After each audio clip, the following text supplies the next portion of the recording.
Ladies and gentlemen, the 135th commencement ceremony will begin in just a few minutes.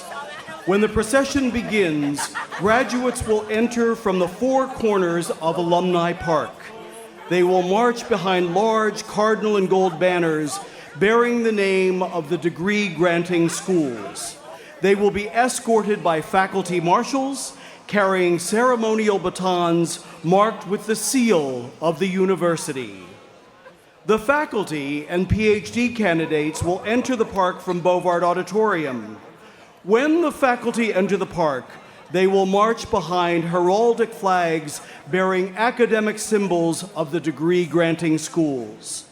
Recipients of doctoral degrees are wearing the university's cardinal and gold doctoral gowns.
And now, ladies and gentlemen, the processional will begin.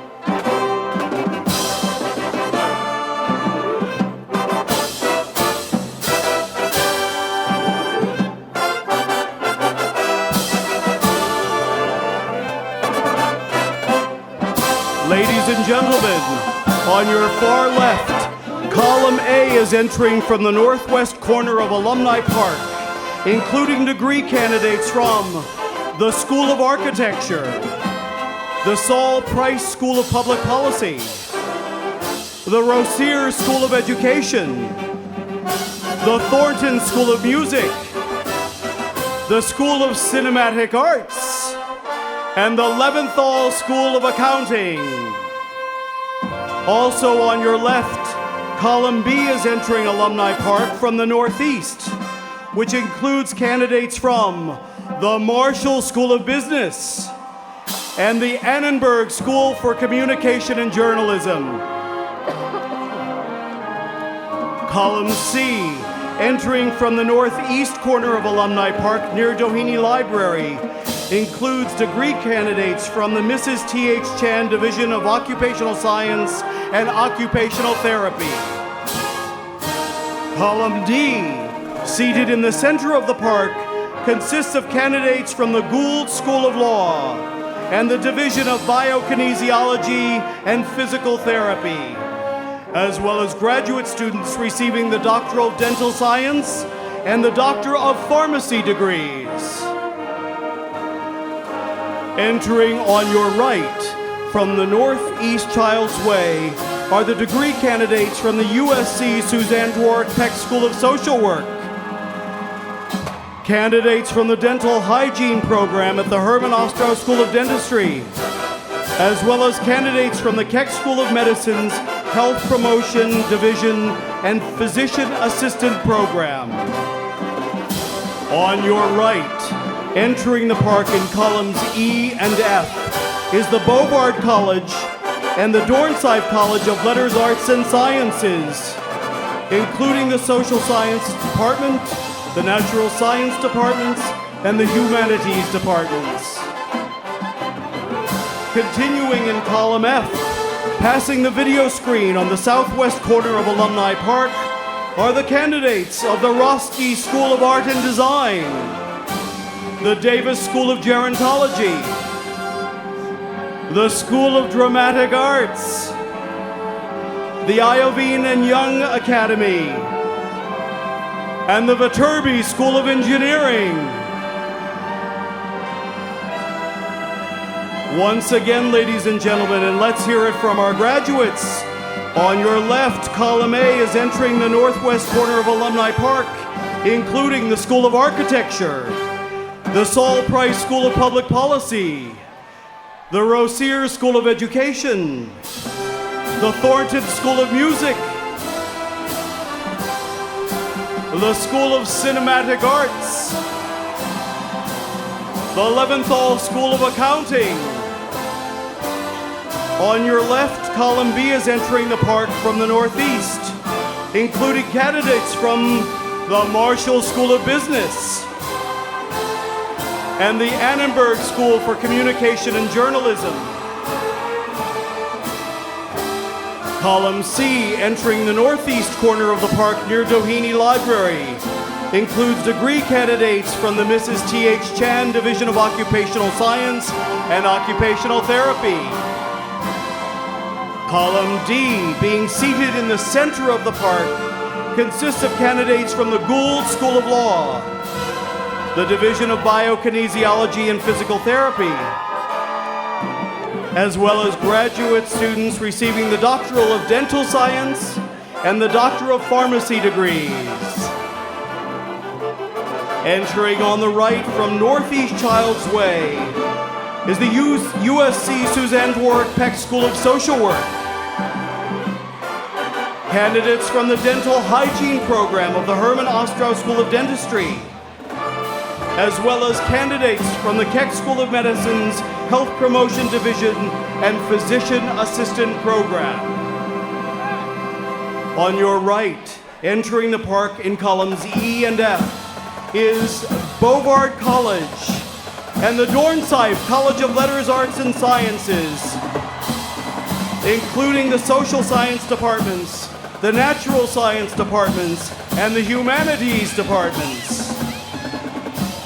Continuing in column F, passing the video screen at the southwest corner, are the degree candidates of the Roski School of Art and Design, the Davis School of Gerontology, the School of Dramatic Arts, the Iovine Young Academy, and the Viterbi School of Engineering.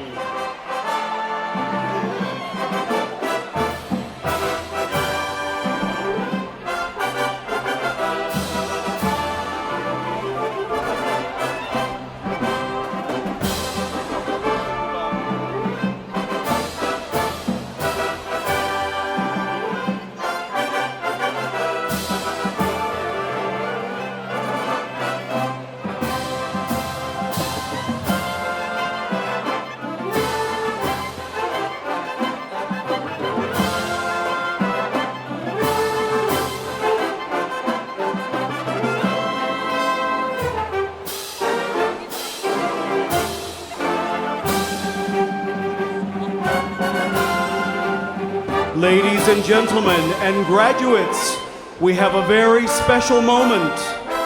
The half-century Trojans are now entering the park from Bovard Auditorium and include graduates of USC from 1967 and before. The half-century Trojans are led by Dr. Patrick Auerbach, Associate Senior Vice President for Alumni Relations, Mrs. Jamie Lee, President of the USC Alumni Association Board of Governors and Trustee, and Mr. James Childs, President of the Half-Century Trojans. Ladies and gentlemen, please welcome the Half-Century Trojans.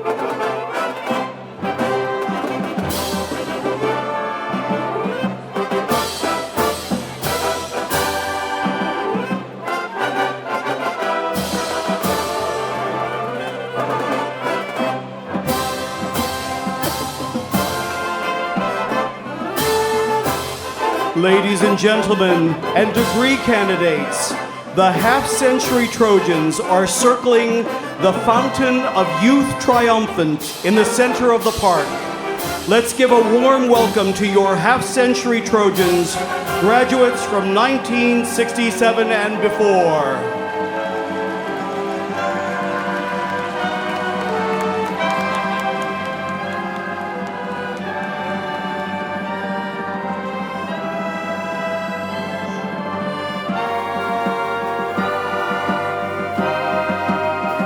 Salute the Half-Century Trojans.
Ladies and gentlemen, the candidates for the Doctor of Philosophy will now enter Alumni Park from Bovard Auditorium. USC is the largest and oldest private research university in the American West, and this year there are over 200 PhD candidates in their cardinal robes.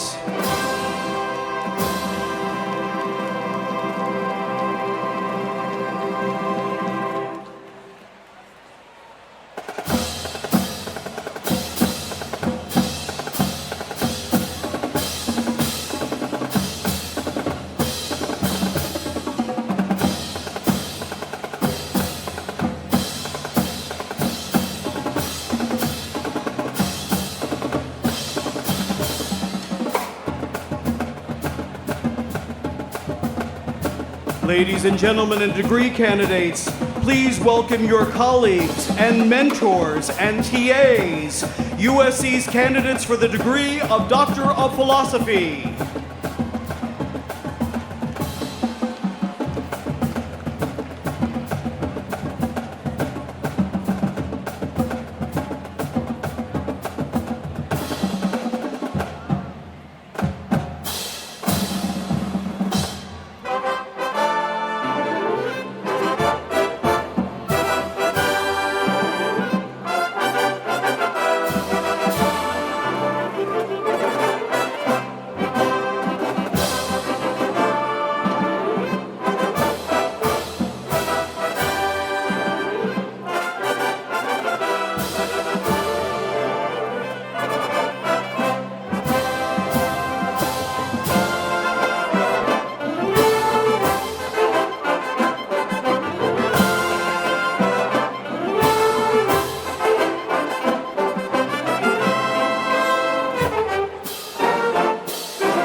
welcome the faculty of the University of Southern California as they approach from Bovard Administration Building.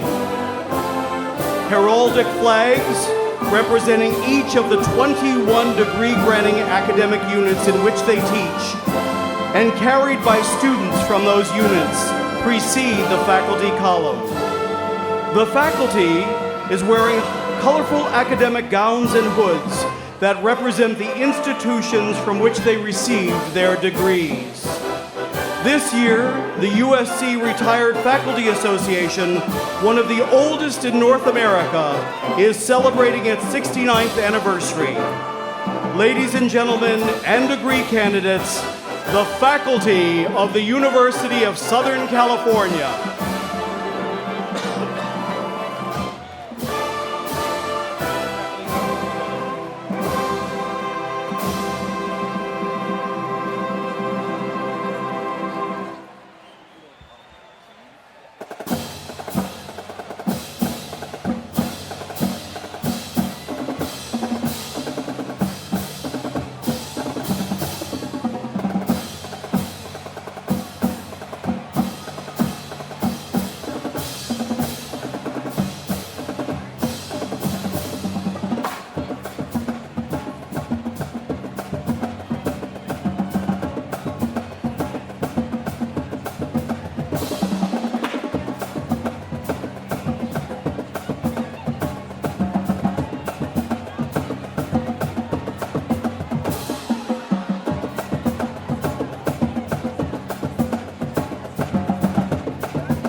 Ladies and gentlemen, the members of the university faculty are rounding the fountain at the center of the park. The faculty procession is headed by past presidents of the faculty, followed by faculty and retired faculty who remain honored members of our academic community. Let's give a warm welcome to the faculty of the University of Southern California.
Ladies and gentlemen, the platform party will now approach from Bovard Administration Building.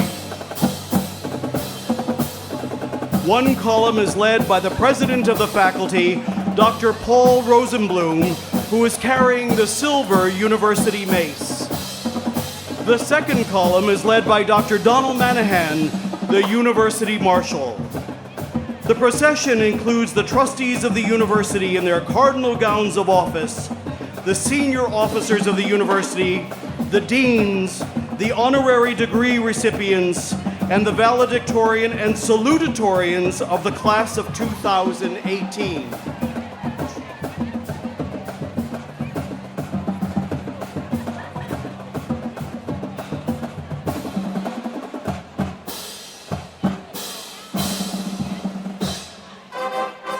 Representing the schools, Dean Amber Miller, the Dornsife College of Letters, Arts, and Sciences, founded in 1880. Dean Catherine Quinlan, the Libraries, 1880. Dean Erica Moll, the Roski School of Art and Design, 1883. Dean Robert Cudietta, the Thornton School of Music, founded 1884.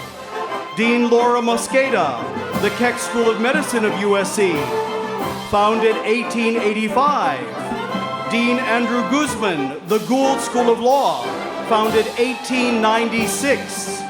Dean Avishai Sadan, the Herman Ostrow School of Dentistry of USC, 1896.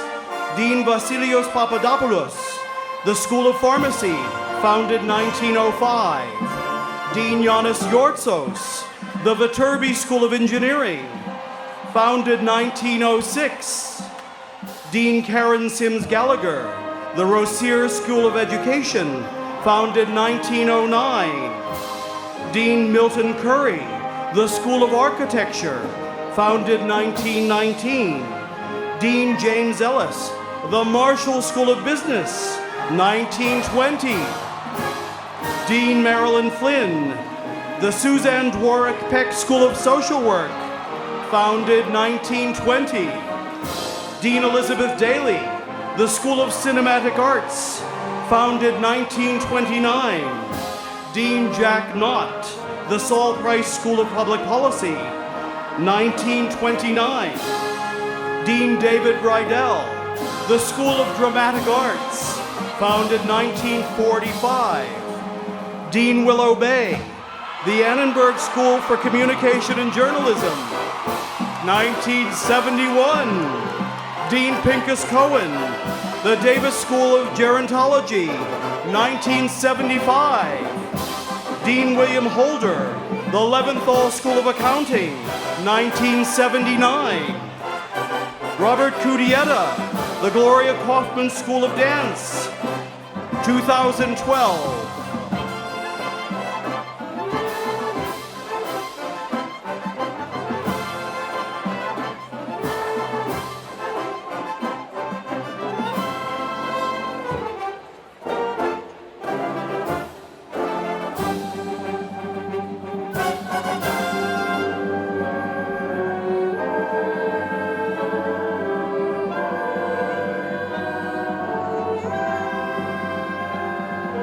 President C.L. Max Nikias, the 11th president of the university, marches at the end of the right-hand column wearing the gold Presidential Medallion of Office.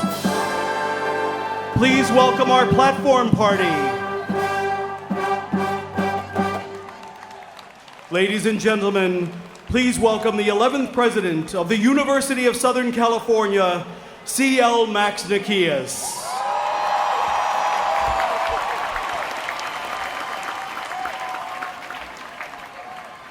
Good morning, everyone. Good morning. Please stand for the presentation of the colors and the singing of the national anthem, performed by Stephanie Jones.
Stripes and bright stars through the perilous fight o'er the ramparts we watched were so gallantly streaming.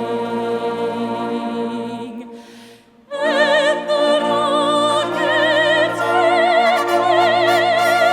bombs bursting in air, gave proof through the night that our flag was still there. Oh, sing us that star-spangled banner yet wave o'er the land of the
Now I ask that you please remain standing until the invocation has been given by our Dean of Religious Life, Varun Soni.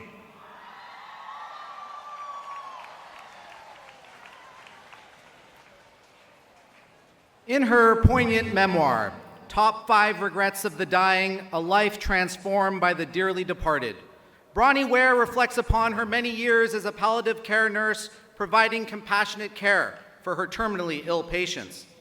Over time, she noticed that when people are at the end of their lives and think deeply and honestly about whether they live lives worth living, they tend to have the same 5 regrets about their lives, regardless of their backgrounds, identities, or beliefs. These 5 regrets are: I wish I had the courage to live a life true to myself, not the life others expected of me. I wish I hadn't worked so hard at my job. I wish I had the courage to express my feelings. I wish I had stayed in touch with my friends. And I wish that I had let myself be happier. To the new graduates of the University of Southern California, today we celebrate commencement, which is quite literally a new beginning, marking an inspiring time for renewal and an extraordinary opportunity for regeneration. In many ways, today is the day of your rebirth, the first day of your new life. As you design your new life, may you aspire to live without these 5 regrets. May your metrics for success include not only your professional achievements, like the degree you will receive today, but also, and more importantly, your personal accomplishments, like your courage, your joy, your gratitude, and your loving relationships. May you live a life of meaning and purpose, significance and authenticity. And may you realize that ultimately, happiness is a choice that you make for yourself. And as you embark upon your new life, may you go with peace and prosperity. May you go with blessing and inspiration. May you continue to fight on. And may we all say together, amen. Please be seated. Thank you, Dean Soni and Ms. Jones. Good morning and welcome to the 135th annual commencement of the University of Southern California.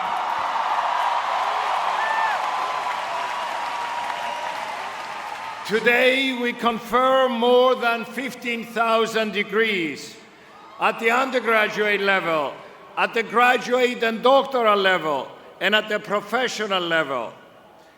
We celebrate graduates from all 50 states and from 128 nations, representing hundreds of fields and specialties. And we present honorary degrees to inspiring leaders in science and medicine, the arts and entertainment, in law enforcement and public service. My fellow Trojans, we have gathered to celebrate a centuries-old tradition, and we are privileged to participate in a ceremony that is truly enduring. Since the Middle Ages, an academic degree has served as the symbol of an educated citizen. This is a moment of paradox. It is the end of one stage of your educational journey, but it is also a commencement, a new beginning. Today, this timeless tradition is carried on by one of the most accomplished and ambitious student bodies in America, in one of the most dynamic and diverse academic communities in higher education. Your tremendous talents and your extraordinary creativity have forever changed this university, and we believe you have the potential to change the world. As members of the class 2018, you are graduating into times of uncertainty. But for members of the Trojan family, what is uncertainty? It is the beginning of a new adventure. More than 2,000 years ago, the poet Virgil observed that to be a Trojan is to be an adventurer. Trojans are forever discovering new worlds and reimagining old ones. As Virgil reminds us, the will of the Trojans was so strong that it could even bend the will of the gods toward their favor. And the Trojans always seize destiny. This is the adventure, the great journey that awaits you as you graduate from USC. But remember, you do not go forward alone. You go forward as treasured members of our Trojan family, a family that forever connects you to this campus, to each other, across the decades of your lives and the continents of our world. A family whose hundreds of thousands of members serve as leaders from Southern California to San Francisco, from Tokyo to Hong Kong, from New York to London to Mumbai and beyond. Now I would like to recognize USC's half-century Trojans who were introduced earlier. Every member of this remarkable group graduated at least 50 years ago. Would our half-century Trojans please stand so we may salute you?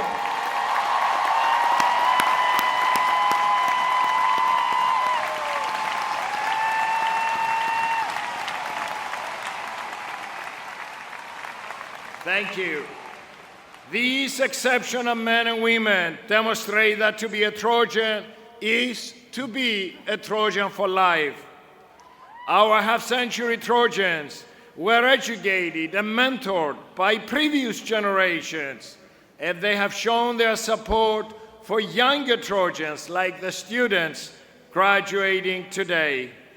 And I am confident that as our newest alums become leaders in their careers and their communities, they too will support those who follow in their footsteps. So, standing shoulder to shoulder from this moment and for the rest of your lives, enjoy the great adventure ahead. Go forward as cherished members of our Trojan family. We will always be with you to encourage you, to applaud you, to celebrate your extraordinary achievements. Ladies and gentlemen, at this time I would like to introduce some members of the Platform Party who are here to celebrate our graduates. First, allow me to introduce the members of the university's Board of Trustees who are in attendance. I will ask each trustee to stand and remain standing as I call his or her name. Please hold your applause until all the trustees have been introduced. John Mork, the chairman of the Board of Trustees. Wanda Austin. Thomas Barak. Joseph Boscovich. Ramona Capello. Rick Caruso. Chris Cox. Frank Cruz. Suzanne Dvorak Peck. Michelle Engelman. Daniel Epstein, Helene Galen, Ming Xie, Ken Klein, John Kuzmirski, Kathy Leventhal, Mitchell Liu, Kathleen McCarthy, Rod Nakamoto, Carmen Nava, Shelley Nemirovsky, Lorna Reed, Ed Roski, Amy Ross, William Sayard, Robert Smith, Mark Stevens, and Tracy Sykes. Ladies and gentlemen, our trustees.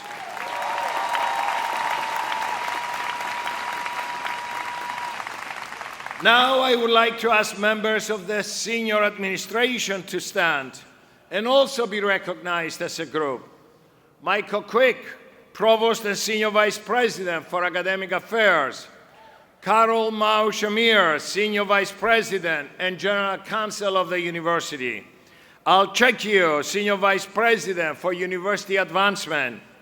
Todd Dickey, Senior Vice President for Administration. Tom Sales, Senior Vice President for University Relations. Jim Staden, Senior Vice President for Finance and CFO of the university. And Lynn Swan, the Cale Director of Athletics. Ladies and gentlemen, our senior officers. We also have with us Jeffrey Decan, the President of the Staff Assembly, Donald Manahan, the University Marshal, and Paul Rosenblum, the President of the faculty. Let's give them a round of applause. At this time, I would like to thank the USC faculty and staff for their contributions, support, and expertise.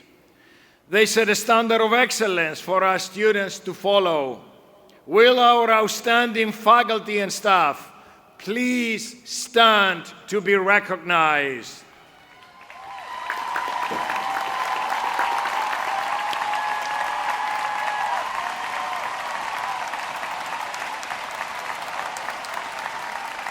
Thank you.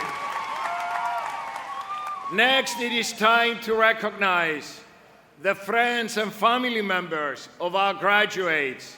Your sacrifices and encouragement sustain our students in mind, body, and spirit. Will the parents and grandparents of our graduates, their husbands, wives, partners, family members, and friends, please stand so we may salute you.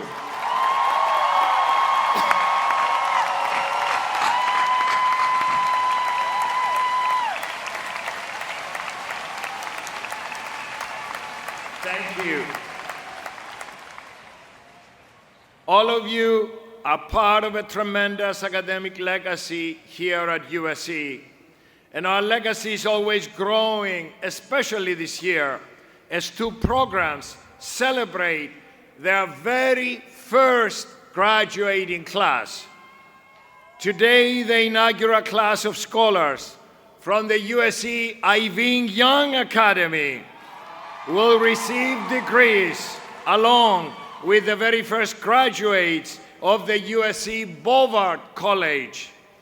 Both of these programs reflect the spirit of innovation that defines our university. This is indeed a special day for them and for our Trojan family. Next, I would like to salute USC's exceptional senior scholars, beginning with our university-wide honors programs. All of these programs require an overall GPA of 3.5 or better, and they each focus on one of USC's distinct strengths.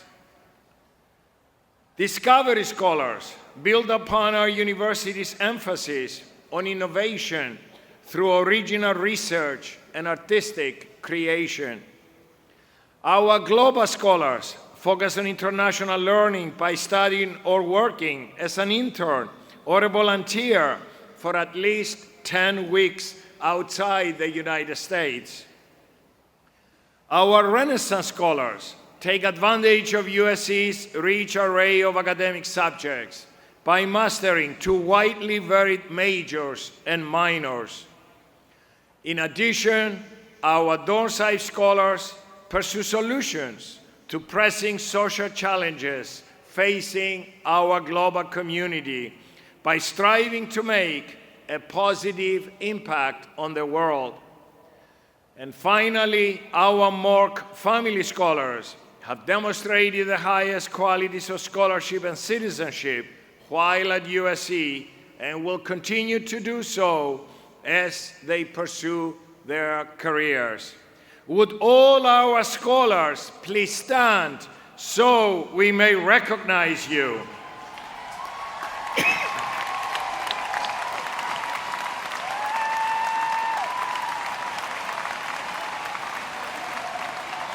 Thank you. I would now like to read the names of 9 remarkable undergraduate students who have achieved a perfect 4.0 grade point average. What it means is that 4 years at USC, you get straight A's. Please hold your applause and we will recognize them as a group. These students are Daniel Bigger, Samuel Cohen, Delaney Harbold, Julia Icopetti, Laila Kutana, Kylene Levy, Philine Chian, Philip Richards, and Olivia Villers. Let's give them a round of applause.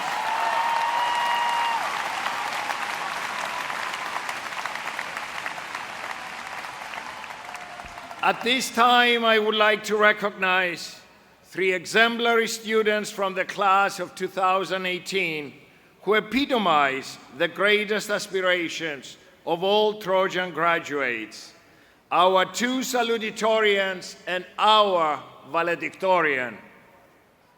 This year, our 2 salutatorians are Josephine Andrews and Samuel Cohen. Our first salutatorian, Josephine Andrews, is graduating from our School of Cinematic Arts as a Cinema and Media Studies major with a minor in screenwriting. Josie is determined to make a difference in the world as an artist and filmmaker. She has dedicated herself to empowering others through her academic and creative achievements. As a gifted storyteller, Josie advances profound narratives that showcase diverse voices and looks forward to pursuing her MFA in film and television production at USC. please join me in saluting Josephine Andrews, a salutatorian of the class 2018.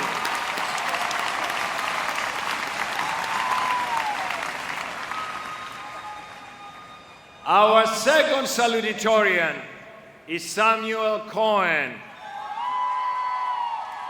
He's receiving his degree in health promotion and disease prevention studies from our Keck School of Medicine. Sami epitomizes scholarship and service. He has spearheaded numerous health initiatives, including a community resources help desk at Children's Hospital Los Angeles, as well as a program that helps homeless patients travel to their medical appointments. Today, we salute Sami's desire to address the social determinants of health and goal that will serve him as well, an inspiring physician. Ladies and gentlemen, please join me in recognizing Samuel Cohen, a salutatorian of the class 2018.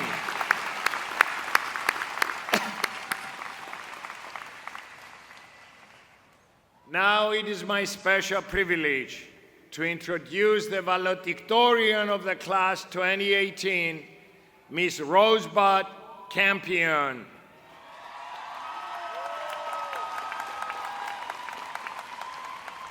An extraordinary talented young woman, Rose is a history major at our Dornside College, as well as a music major at the Thornton School of Music. She combines her passion for music with rigorous scholarship, earning distinction for her research into the intersection of music, class, and identity.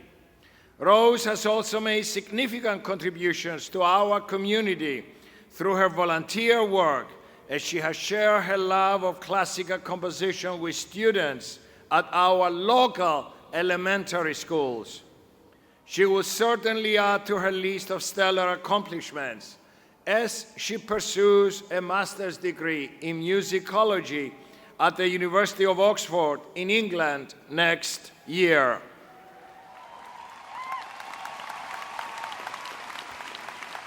So, my fellow Trojans, I am truly honored to present to you our valedictorian, an enterprising scholar whose achievements have earned her singular distinction among her peers.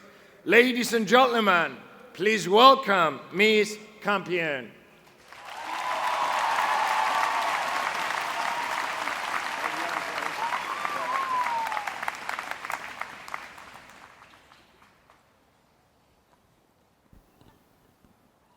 Good morning, USC, and congratulations to the class of 2018. We made it! In 4 years, we have watched USC climb the national rankings, win a Rose Bowl, and unveil the USC Village, even though we seniors didn't get to live in it. Our peers have high goals, among them creating moving works of art, curing cancer, working towards nuclear disarmament, and developing the next big Snapchat filter. So what insightful or profound message can I share with such an incredible group of students? Being the history major that I am, I scoured previous USC graduation speeches for advice to share with you today. With the help of USC Special Collections, I found that in 1918, USC graduated 620 students at 3:30 in the afternoon. A tradition you might like to consider bringing back, Mr. President. However, of these 600 students, over 100 were absent, fighting on behalf of the Allies in the First World War. In a speech titled "The Burden of Democracy," John W. Hancher told the students that we are sending you out today to continue the world's reconstruction. You young men will first preserve and then restore the world. Yours is democracy's greatest opportunity, the greatest in history. These students, who were not just young men, by the way, fought for a unified and peaceful world, 100 years later, our global society is once again threatened, not by enemies in the trenches, but instead our own entrenched beliefs. Repairing the divisions between us may seem overwhelming, but I believe that our education at USC has prepared us to confront this problem. College is more than just memorizing formulas, dates, lines to a script, or whatever it is you people do in the business school.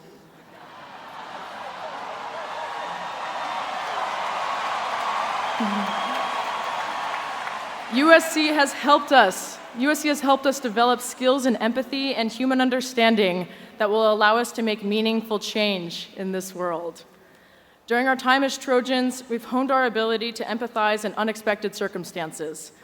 For example, I learned to bridge more than just the language barrier when I spent a semester playing trombone with the symphony orchestra in Dresden, once a part of East Germany. Despite a common love of music, the other trombonist and I struggled to connect with one another. Roland, a 70-year-old retired math professor, was born shortly after his city was destroyed in the Second World War. We are divided by age, gender, and ideology. Although we managed to communicate through my broken German, it was still difficult to reconcile our worldviews, cemented by the legacy of the Iron Curtain. We are out of tune with one another in music and our conversations. However, after gaining a more nuanced understanding of life before the fall of the Berlin Wall, I could better see his perspective on the world. It was difficult at times for me to cross the chasms of language and history, but empathy helped me forge an unlikely friendship with Roland, and it brought our performance of Beethoven to the next level. The ability to put ourselves in the shoes of someone else does not come easily. That's why we practice empathy in our humanities and arts and GE classes, using texts and works of art to get into the minds of people who live in different circumstances. Outside the classroom, USC pushes us to understand others from diverse backgrounds in our clubs and organizations, in group projects, and especially in the dorms. My freshman year roommates will testify. It isn't easy sharing a room with a sleep talker.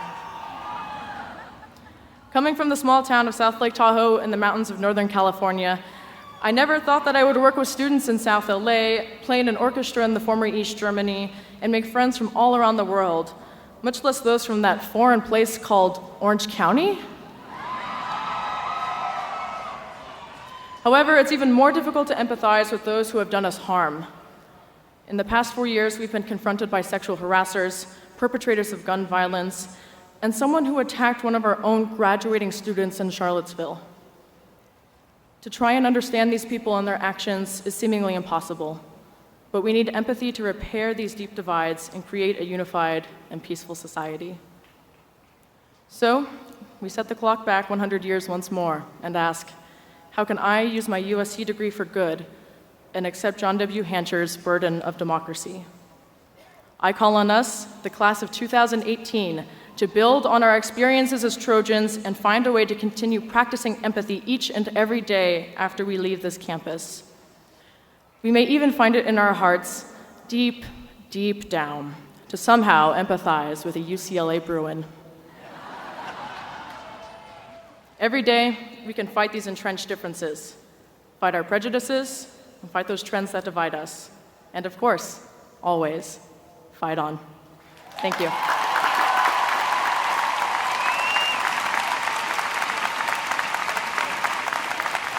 Thank you, Rose. A round of applause for our valedictorian.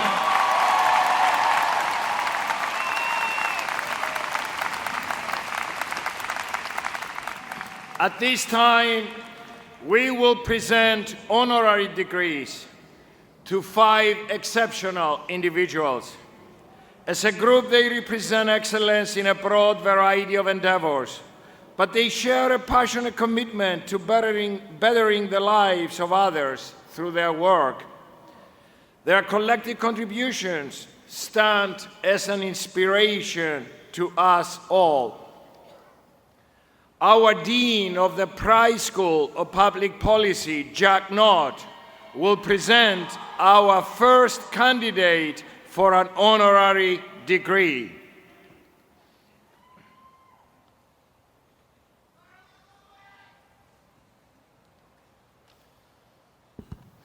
Mr. President, upon the recommendation of the appropriate university committee, I present for the honorary degree of Doctor of Humane Letters, Chief Charlie Beck.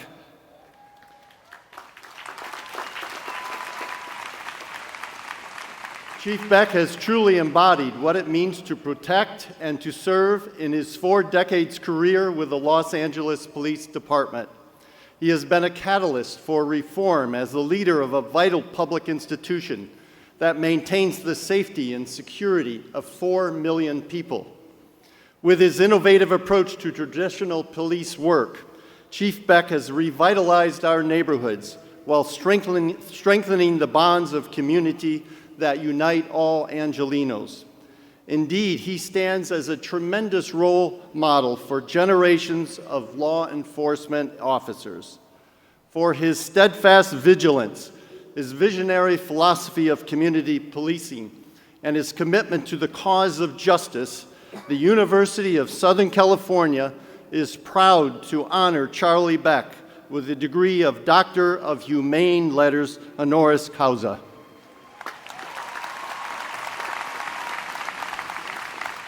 By the authority vested in me by the USC Board of Trustees, I hereby confer upon Charlie Beck the degree of Doctor of Humane Letters honoris causa. Congratulations.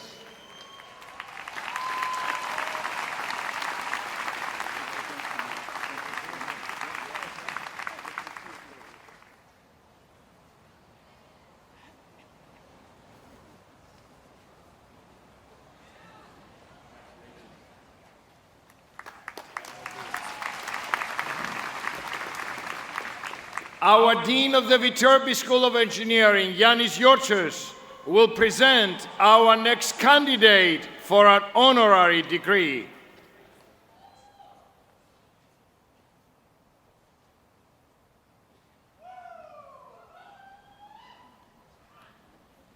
Mr. President, upon the recommendation of the appropriate university committee, I present for the honorary degree of Doctor of Humane Letters, Major General Charles F. Bolden, Jr.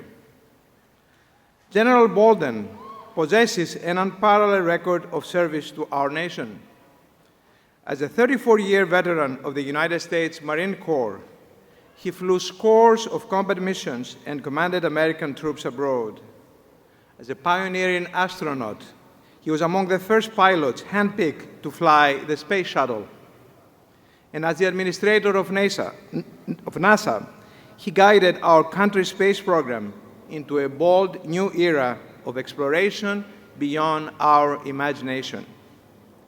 General Bolden's accomplishments inspire his entire Trojan family and reflect the uncommon courage that has made him an eminent USC alumnus. For his exceptional valor, his noble legacy of leadership, and his incomparable patriotism, the University of Southern California is proud to honor Charles Bolden with a degree of Doctor of Humane Letters honoris causa. By the authority vested in me by the USC Board of Trustees, I hereby confer upon Charles Bolden the degree of Doctor of Humane Letters. Congratulations.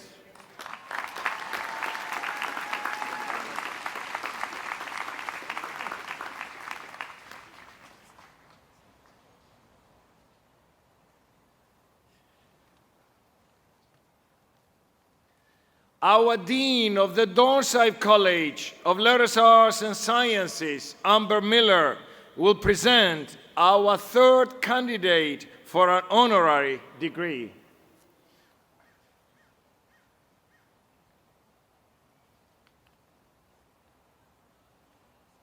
Mr. President, upon the recommendation of the appropriate university committee, I present the honorary degree of Doctor of Science, Dr. Jennifer A. Doudna.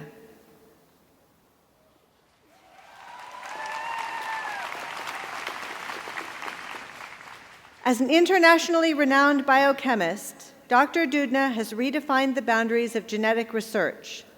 Along with her colleagues, she created a revolutionary technology that can edit the DNA of any organism. Her breakthroughs have enabled medical researchers to seek treatments and cures once considered improbable, dramatically advancing our progress in the fight against diseases such as HIV, cancer, and muscular dystrophy. Dr. Doudna has continued to analyze the impact of her work with outstanding integrity, thus demonstrating the wise and insightful leadership necessary for humankind's foray into this uncharted terrain. For her groundbreaking discoveries, her profound ethical guidance, and her far-reaching influence on medical research, the University of Southern California is proud to honor Jennifer Doudna with the degree of Doctor of Science, honoris causa.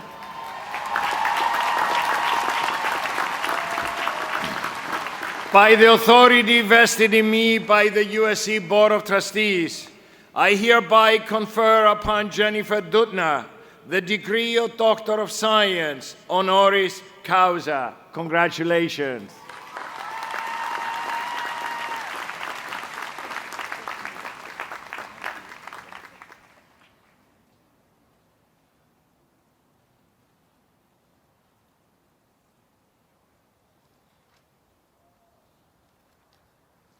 Our Dean of the School of Dramatic Arts, David Bridell, will present our fourth candidate for our honorary degree.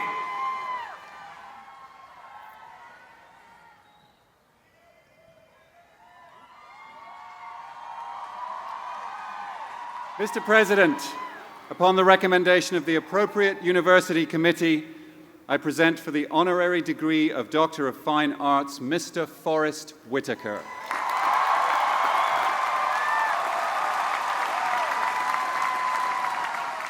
Mr. Whitaker ranks among the most acclaimed artists in cinema. His prodigious creative talents have driven his achievements as an actor, producer, and director, especially his moving performances in celebrated films such as The Butler, Bird, and The Last King of Scotland, for which he earned a well-deserved Academy Award. Mr. Whitaker is also a noted social activist and founder of the Whitaker Peace and Development Initiative. His extensive work as a leader, mentor, and peace advocate speaks volumes about his dedication to building a more just and tolerant world. For his masterful storytelling, his tireless humanitarian work, and his ability to elevate humanity through his art, the University of Southern California is proud to honor Forrest Whitaker with the degree of Doctor of Fine Arts, honoris causa.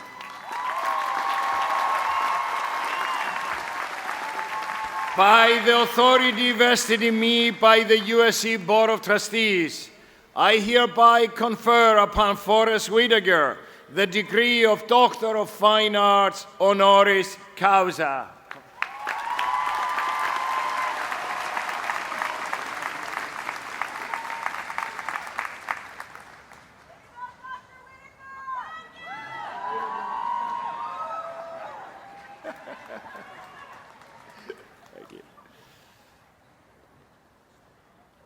Our Dean of the Keck School of Medicine, Laura Mosqueda, will present our final candidate for an honorary degree.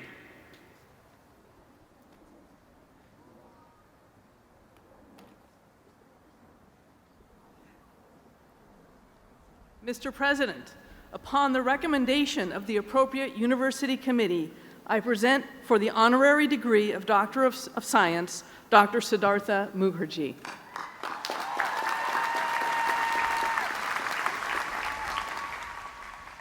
Dr. Mukherjee has transformed the way we think about wellness. He is a pioneering physician and an acclaimed author whose work exerts a profound influence that extends beyond the scientific community and into the world at large. His writings tackle the biggest challenges and most fundamental topics in his field, from the philosophy of medicine to the history of genetics. His book, The Emperor of All Maladies, A Biography of Cancer, earned him the Pulitzer Prize and was adapted into a documentary by celebrated filmmaker Ken Burns. Millions of people continue to benefit from his expressive and insightful commentary, which regularly appears in an array of academic journals and throughout the global media. In addition to his achievements as a writer and educator, Dr. Mukherjee stands among the leading medical researchers of his generation. His groundbreaking studies into the construction and behavior of cancer cells comprise a landmark in modern medicine, one that has enabled the development of extraordinary new biological and environmental therapies. With a determined spirit and limitless creativity, Dr. Mukherjee continues to reimagine our blueprint for healing. For his remarkable impact on cancer research, his innovative work as a health communicator, and his essential contributions to humanity's trove of medical knowledge, the University of Southern California is proud to honor Siddhartha Mukherjee with the degree of Doctor of Science, honoris causa. By the authority vested in me by the USC Board of Trustees, I hereby confer upon Siddhartha Mukherjee the degree of Doctor of Science, honoris causa. Congratulations.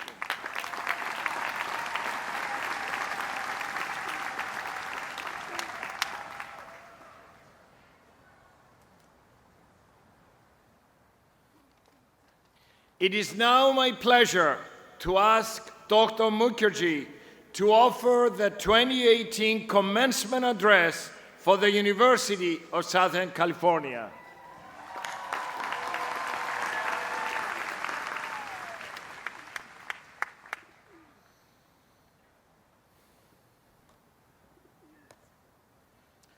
Generation L.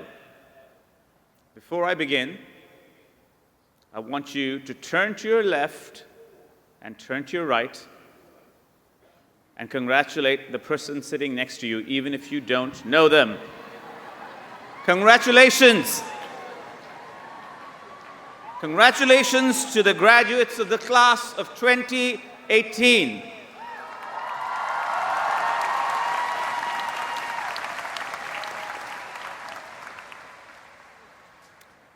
Yes, yes, yes, I know what you're thinking.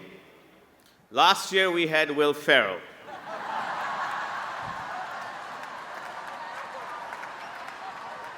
He was funny, upbeat, quirky, a comic genius. How come we got stuck with the cancer guy?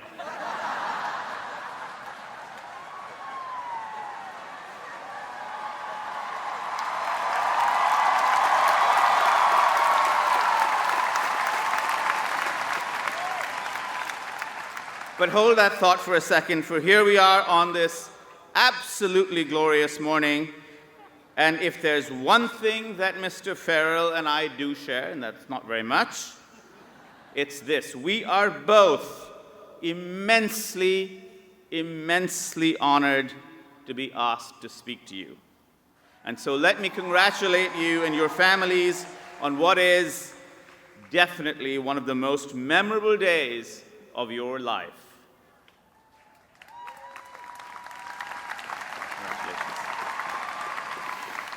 In writing this talk, I decided to take a break and play chess with my younger daughter, Arya, who is all of 8 years old and perhaps a future Trojan. It may have been the first time that I had played with her. We made a few perfunctory moves. I traded a pawn for a pawn and a knight for a knight, and I saw her easing into the rhythm of the game. She made a few clumsy moves and then corrected herself. She almost sacrificed her queen.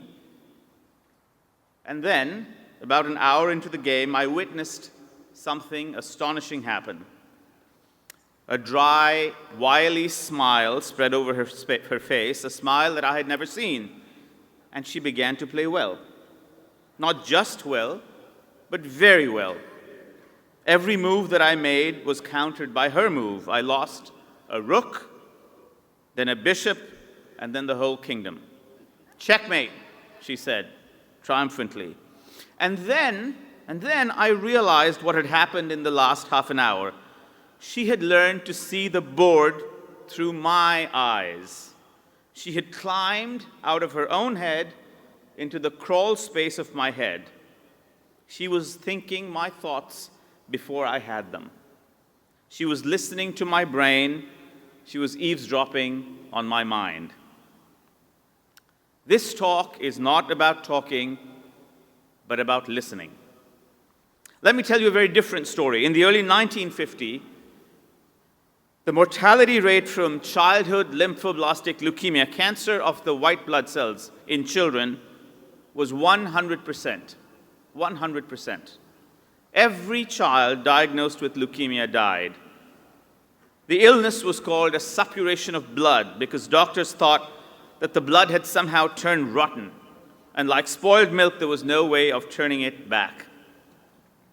But two young doctors in their 30s, Emil Frey and Emil Freireich, decided to launch an attack on that disease, on childhood leukemia. They began to treat the kids with an experimental drug, a highly toxic form of chemotherapy. There was a brief, flickering response, but then all the patients relapsed. But far from backing off, Frey and Freireich doubled down, added a second, even more toxic form of chemotherapy. And then they added a third, and then a fourth. The effects of that combination were terrifying. Hair loss, infections, bleeding, organ failure. Other doctors began to call their hospital ward a butcher shop. The remission strengthened to 4 and then 8 months, and yet every child relapsed and died.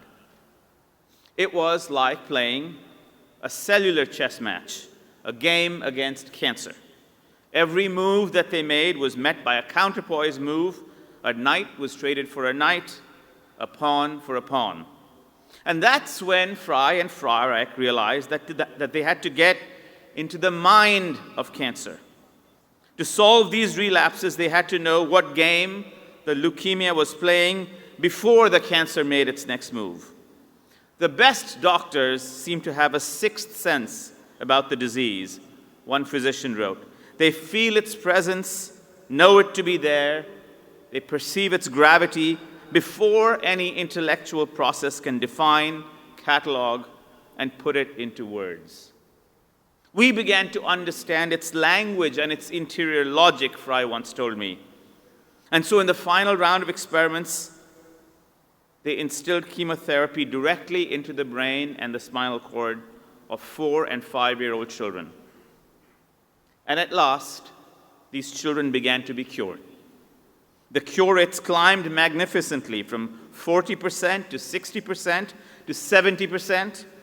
Childhood leukemia is now among the most curable forms of cancer, about 80% of the time.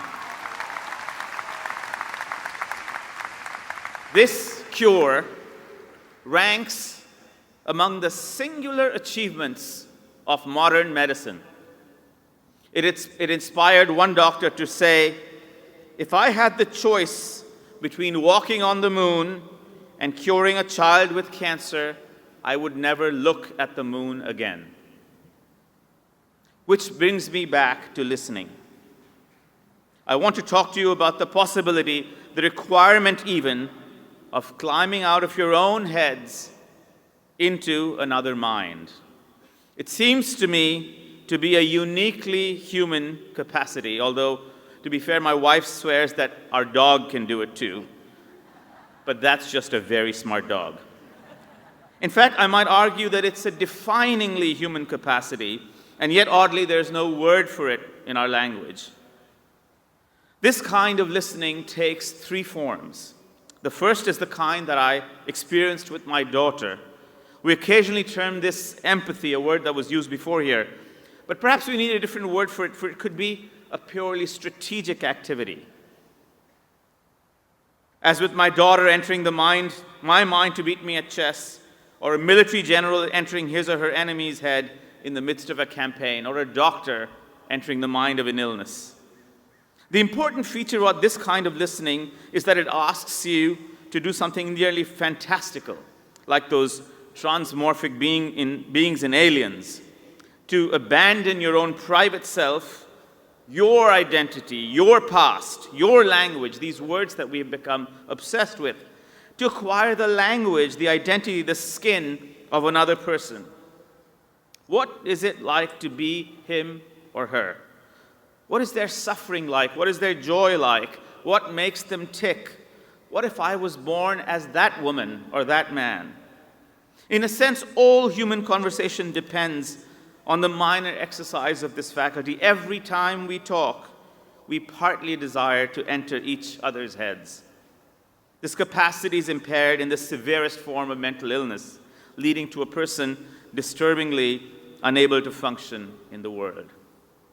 That's the first kind of listening. The second involves listening to the past, listening to history, climbing, as it were, into the mind of history. History doesn't repeat itself, but rhymes, is a quote attributed, perhaps apocryphally, to Mark Twain. To understand that rhyme of the past, that rhyme of history, to comprehend the parts that come back, but with a slightly altered lilt, a slightly altered tone or emphasis, is also a profound form of listening. The third form of listening is the most abstract. It is listening to nature. It is the kind of listening that scientists aspire to or artists often talk about. Eavesdropping on the universe, learning its natural laws, its geometries, its rhythms, its constancies, its mind. In medicine, it might take the form of listening to the inner logic of an illness. In physics, listening to equations that explain the cosmos. In literature, that illuminated moment when you've inhabited the characters on the page or on the screen so fully that they begin to speak back to you like a gang of old friends. At the age of 16, Einstein asked himself what it would be like to ride a beam of light. What would it be like to ride a beam of light? That question, what would it be like to be light, would drive his scientific imagination for the rest of his life. Here's the main point. These three forms of listening, to another mind, to history, to nature, mark your entry into adulthood.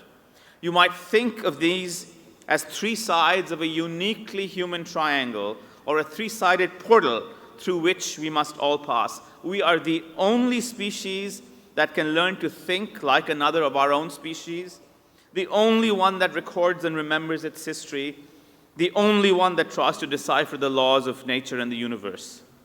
Psychologists speak of the immense transitional moment in a child when he or she acquires a social smile. Does every parent here remember the first time your child acquired a social smile? That's the moment that the child engages the world. She begins to come out of her own head. You might imagine your emergence into adulthood marked by another kind of engagement, by listening.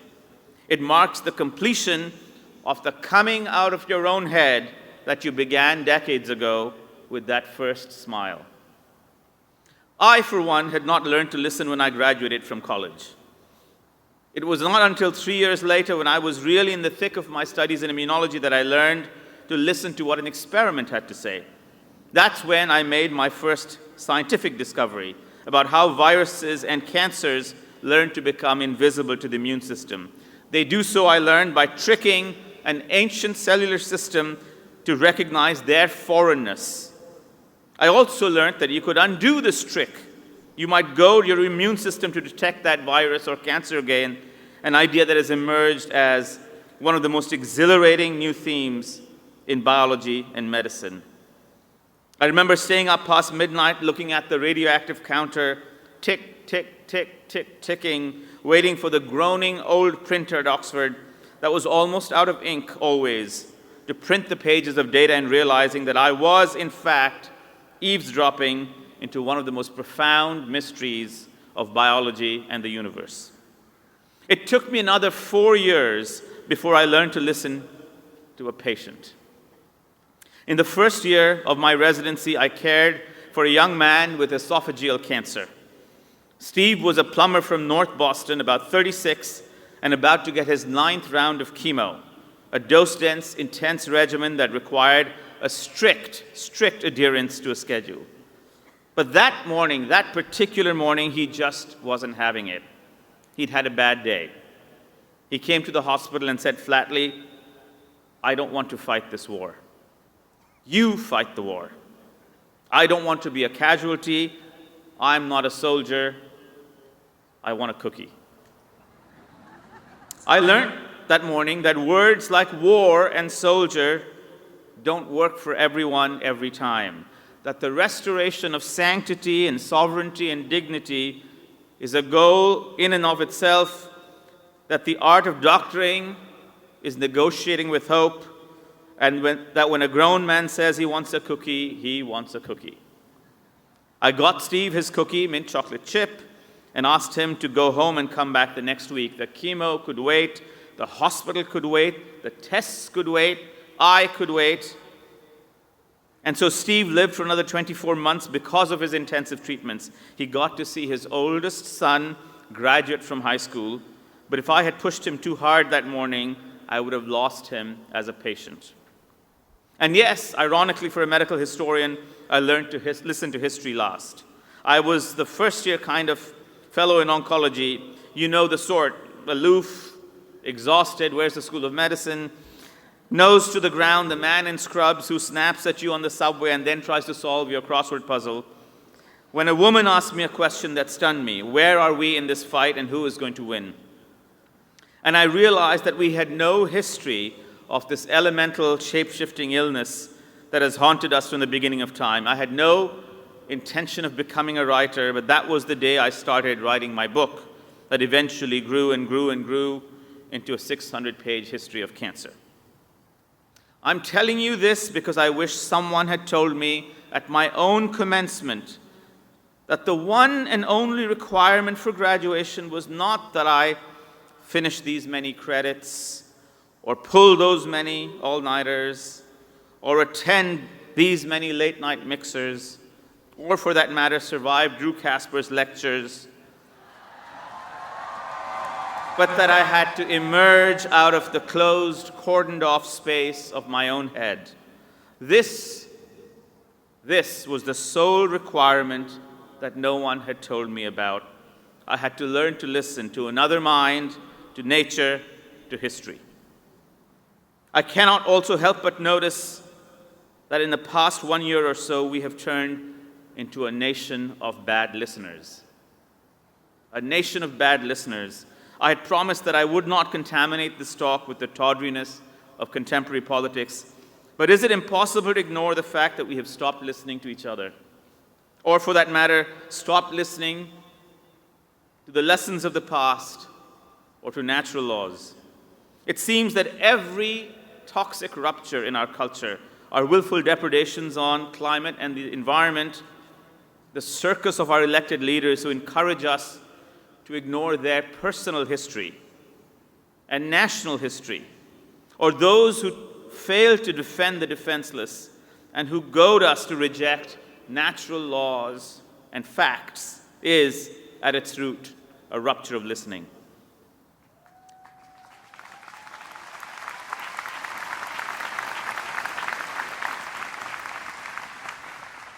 Nor can I help noticing that the word listen can be rearranged into silent.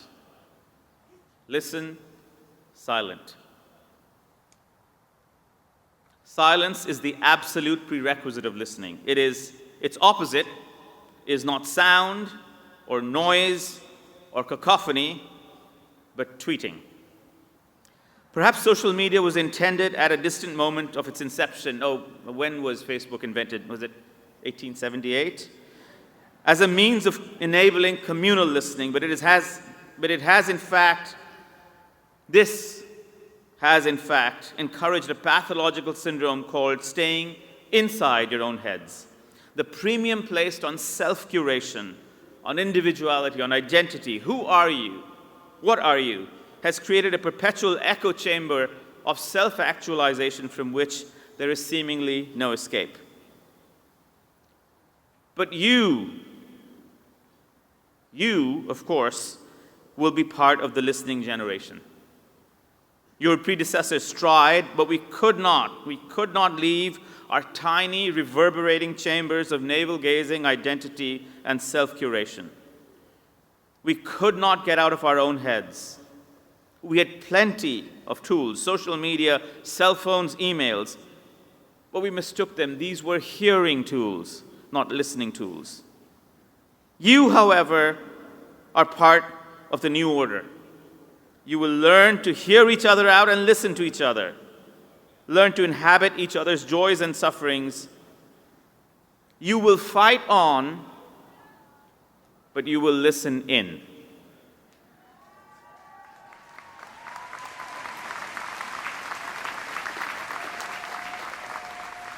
Unlike us, you will really defend the defenseless.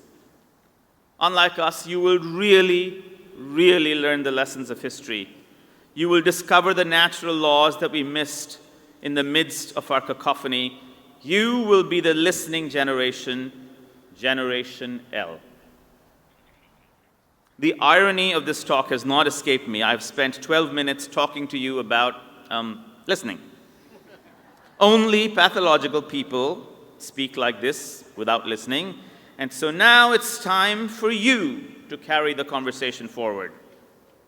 Congratulations again, Generation L. Congratulations to your parents, to your friends, to your families, to everyone who supported you, and to you yourselves. Go get out of your heads, go out into the world and listen to it, and most importantly, please, make us listen to you. Thank you.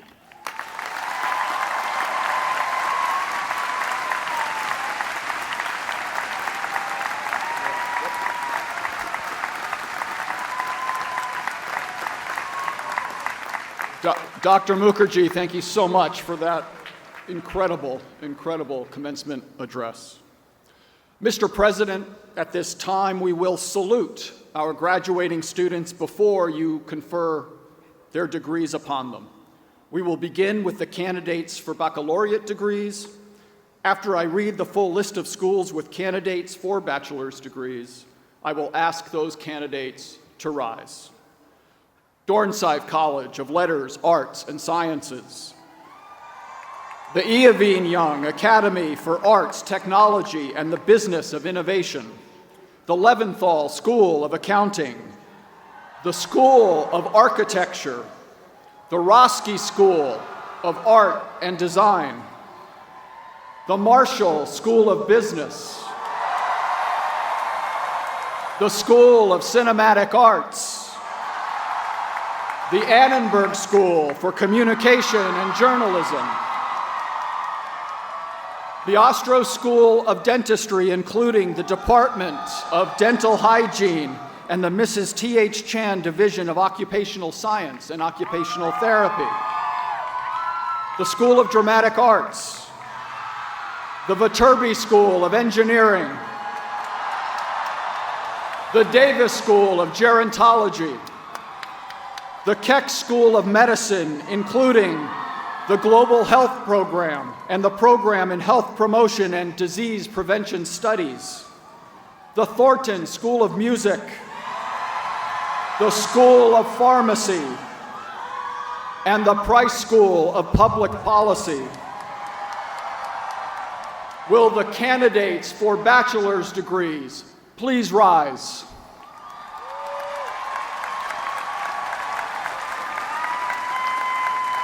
Mr. President, it is with pride that I present these candidates. They have completed their courses of study and are recommended for their respective bachelor's degrees by the faculty of their schools.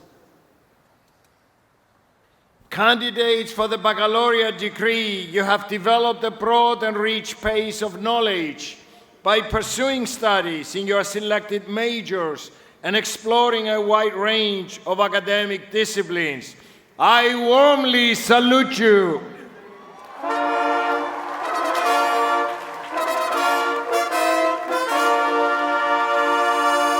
Please be seated.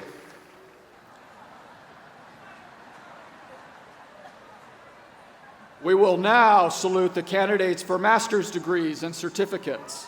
After I read the list of schools with master's candidates, I will ask those candidates to rise.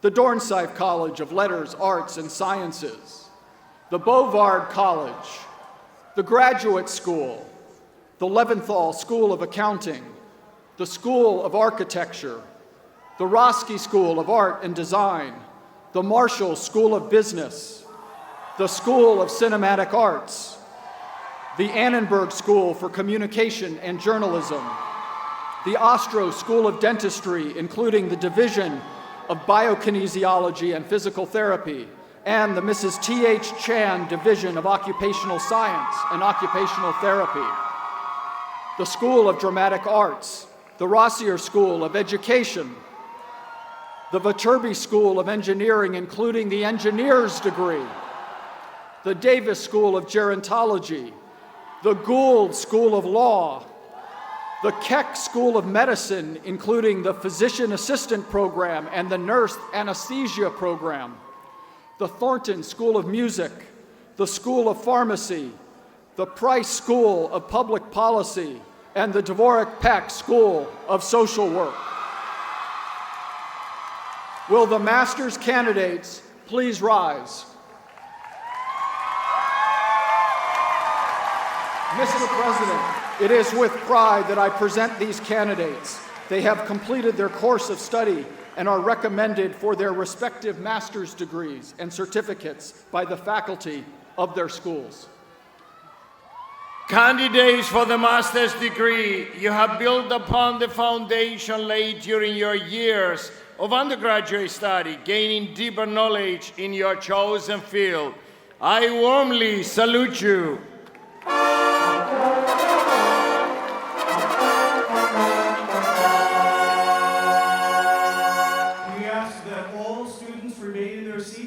Until the end of the ceremony. Will all students please remain in their seats until the end of the ceremony? Thank you.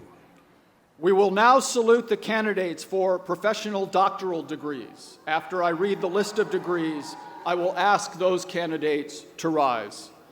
Doctor of Dental Surgery, including the certificate in advanced dental education. Doctor of Education. Doctor of Law. Doctor of Medicine, Doctor of Musical Arts, Doctor of Occupational Therapy, Doctor of Pharmacy, Doctor of Physical Therapy,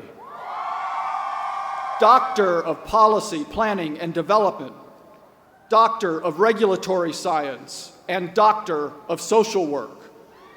Will the candidates for professional doctoral degrees please rise? Mr. President, these candidates have completed their courses of study and are recommended for the doctoral degree by the faculty of their respective schools. I present them to you with great admiration for their achievements. Candidates for the professional doctoral degree, you have demonstrated expertise in your field and acquired the skills you need to become leaders in your professions. I warmly salute you.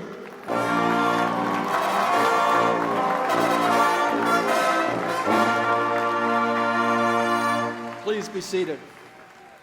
We will now salute the candidates for the degree of Doctor of Philosophy. Will the candidates please rise? Mr. President, for an average of 4 to 5 years subsequent to a baccalaureate degree, these candidates have pursued advanced courses of study and programs of individual research. Each has prepared a dissertation and defended it before a committee of faculty members. These candidates have completed all of the requirements and are recommended by the faculty of the graduate school for the degree Doctor of Philosophy. I present them to you with great pride and welcome them to the ranks of scholars. Candidates for the Doctor of Philosophy degree, you have made original contributions to the store of knowledge, and through your ideas and research, you will continue to advance human thought and understanding. I warmly salute you.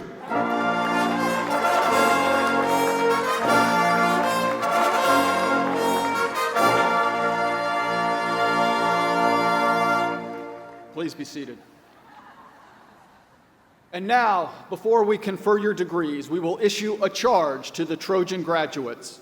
The text comes from Virgil's epic, the Aeneid, and will be read in Latin, Greek, and English. In this passage, the great hero Aeneas urges his fellow Trojans to move forward with a powerful and determined spirit. Emma Dyson, a senior in our Dornsife College, will issue the charge in Latin, and President Nikias will follow in ancient Greek. I, thankfully, will conclude in English.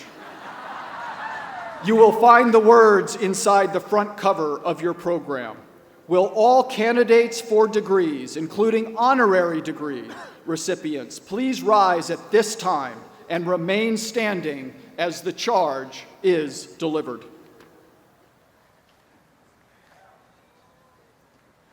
O socii, neque ignari sumus ante malorum, o passi graviora, David Deus his quoque finem.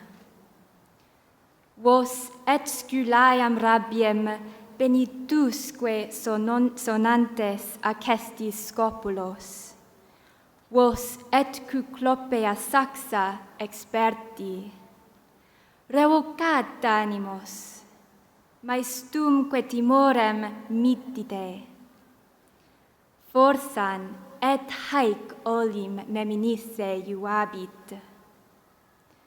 Per varios casus, per tot discriminarerum, tendimus in Latium, sedes ubi fata quietas ostendunt. Illic fas regna resurgere Troiae. Durat et vos met rebus servate secundis.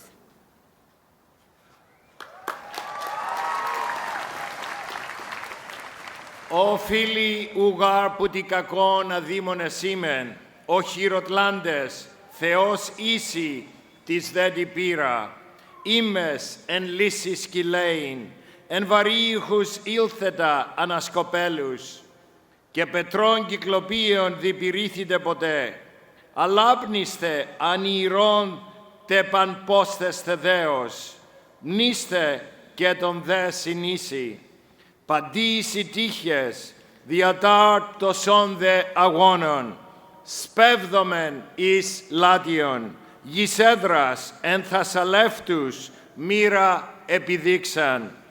Εκεί θέμης εξανέγραστε τρίην, τλίτε σωθέντας μίμνη τα γελών οπίσω. My comrades, hardly strangers to pain before now, we all have weathered worse. Some God will grant us an end to this as well. You've threaded the rocks resounding with Scylla's howling rabid dogs and taken the brunt of the Cyclops' boulders too. Call up your courage again. Dismiss your grief and fear. A joy it will be one day, perhaps, to remember even this. Through so many hard straits, so many twists and turns, our course holds firm for Latium. There, fate holds out a homeland, calm, at peace. There, the gods decree, the kingdom of Troy will rise again. By the authority vested in me by the USC Board of Trustees, I hereby confer upon each of you the degree or certificate for which you have been recommended by the faculty with all the rights, privileges, and responsibilities appertaining thereto. As evidence of these degrees and certificates, I shall direct that an appropriate diploma of the University of Southern California be presented to each of you, signed by its officers and embossed with the seal of the University of Southern California. I ask the faculty to stand and join me in saluting the newest graduates of USC. Congratulations. Congratulations.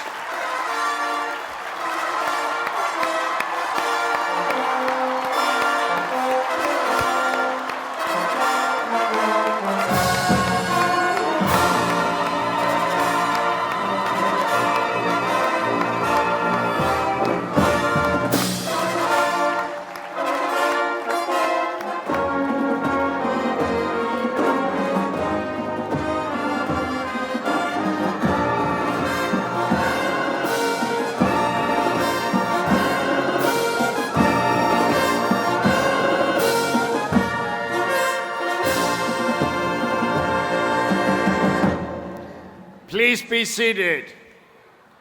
Graduates, you are now officially joined the ranks of our alumni. I know you will add to our great legacy with your insightful leadership, your professional achievements, and your civic contributions. We now come to the end of the 135th annual commencement of the University of Southern California. We ask all guests to stay in their seats until the platform party, faculty, and graduates have left Alumni Park. Will everyone please stand for singing the Alma Mater? We will be led by Anthony Moreno, a doctoral student of our Thornton School of Music. You will find the words on the back cover of your program. Everyone, please sing along. Thank you, and fight on!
Until the platform party and the graduates have left Alumni Park.